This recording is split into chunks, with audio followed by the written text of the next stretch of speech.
Dubai का बादशाह और आसमान को छूती दास्तान। दोस्तों, अरब की तपती हुई रेत, जलते सूरज और समंदर की लहरों के बीच कभी एक छोटा सा कस्बा हुआ करता था।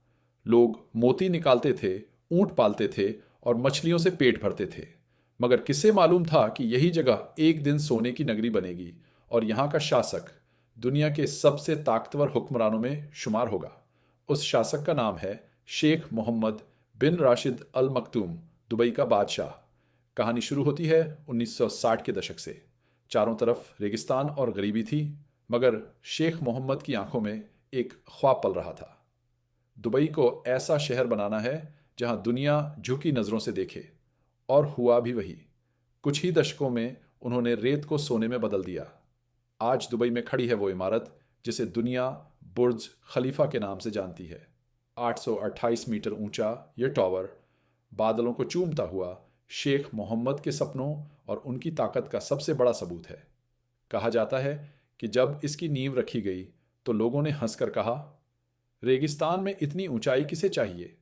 लेकिन जब 2010 में यह टावर तैयार हुआ तो दुनिया ने झुक कर कहा, दुबई सिर्फ शहर नहीं, यह तो बादशाह का ऐलान है। दोस्तों, जब शेख मोहम्मद की दौलत की बात आती है तो सबसे पहले उनका कार कलेक्शन याद आता है। दुबई की धूप में चमकती हुई हजारों गाड़ियां, Rolls Royce, Ferrari, Lamborghini, Bentley, आप नाम लो, वो उनके गैराज में मौजूद है। कहा जाता है कि उनके पास 5,000 से भी ज्यादा गाड़ियां हैं। इनमें से सबसे अनोखी है सोने से बनी हुई मर्सिडीज जी क्लास एसयूवी। सोचिए, हमारे लिए जहां सोने की एक छोटी सी चेन सपना होती है, वहां उनके लिए पूरी गाड़ी सोने से ढकी हुई खिलौना बन जाती है। लेकिन शेख की लग्जरी जमीन पर ही नहीं रुकती, आसमान में भी उनका राज चलता है। उनके पास है एयरबस A380, दुनिया का सबसे बड़ा पैसेंजर जेट, जिसे उन्होंने अपने लिए महल बना डाला। Gold plated washrooms, private gym, conference hall और आराम के लिए हमाम, सब कुछ इस जहाज में मौजूद है। लोग कहते हैं यह जहाज उड़ता नहीं, बल्कि आसमान में तैरता हुआ एक महल है। और यह अकेला नहीं, उनके पास बोइंग 747 और प्राइवेट हेलीकॉप्टर्स की पूरी फ्लीट है। रेगिस्तान की रेत से एक और शौक जुड़ा है, घोड़े। शेख मोहम्मद का नाम दुनिया के सबसे बड़े हॉर्स स्टेबल से जुड़ा है। उनकी कंपनी गोडॉल्फिन दुनिया भर में मशहूर है। 3,000 से भी ज्यादा रेस हॉर्स, हर एक करोड़ों की कीमत का।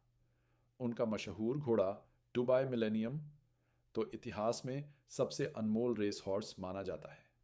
कहानी का सबसे दिलचस्प मोड़ है कि कैसे उन्होंने पूरे दुबई का नक्शा बदल दिया।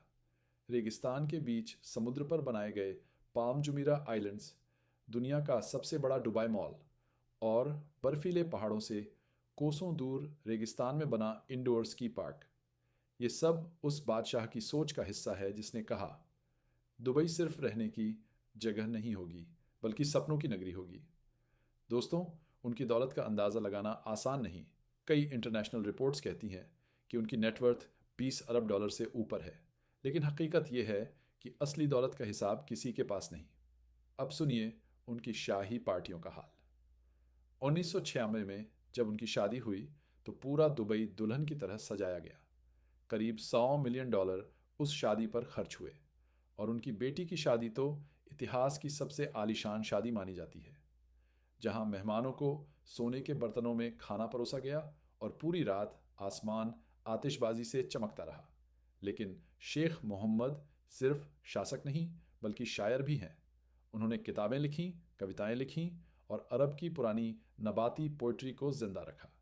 उनकी कविताओं में उनकी सोच और दुबई का विजन झलकता है। हर ताकतवर शासक की तरह शेख मोहम्मद की जिंदगी भी विवादों से खाली नहीं। उनकी कुछ बेटियों ने दुबई छोड़ने की कोशिश की, मगर नाकाम रहीं।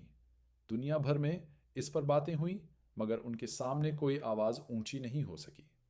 वे न सिर्फ दुबई के शासक हैं, बल्कि पूरे यूएई के प्रधानमंत्री और उपराष्ट्रपति भी हैं। यानी कानून से ऊपर उनकी ताकत है। आज दुबई को लोग सिटी ऑफ गोल्ड कहते हैं। यहाँ के गोल्ड सॉक में इतना सोना बिकता है कि कहा जाता है